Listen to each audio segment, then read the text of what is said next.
বিশ্ব যুব দিবস উপলক্ষে আগরতলা দুর্গা চৌমুহনীস্থিত সূর্য তরুণ ক্লাবে রক্তদান শিবিরের আয়োজন করা হয়।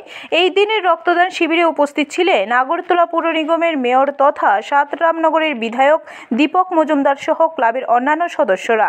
রক্তদান শিবিরের উদ্বোধন করে রক্তদাতাদের শুভেচ্ছা জানান মেয়র দীপক মজুমদার। বক্তব্য রেখে তিনি বলেন, রক্তদান মহৎ দান। এই দানের চাইতে বড় দান হতে পারে না। রাজ্যে সরকারি 12টি ব্লাড ব্যাংক এবং বেসরকারি 2টি ব্লাড ব্যাংক রয়েছে। রক্তের স্বল্পতা কমানোর জন্য রাজ্যের মুখ্যমন্ত্রী অধ্যাপক ডক্টর মানিক সাহা জনগণের কাছে আবেদন করেছিলেন রক্তদানে এগিয়ে আসার জন্য।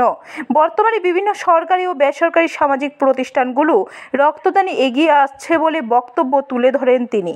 তো বিবেকানন্দের আদর্শে অনুপ্রাণিত হয়ে আমরা সারা ভারতবর্ষের সমস্ত যুব সমাজ গঠন, রাষ্ট্র গঠনে আমরা এগিয়ে এসেছি এবং আমরা লক্ষ্য করেছি যখন স্বাধীনতার সময় যুবকরা ছিল একটা চালিকা শক্তি স্বাধীনতা আন্দোলনে, সেই যুবকরাই রাষ্ট্র গঠনে সক্রিয় অংশগ্রহণ করে।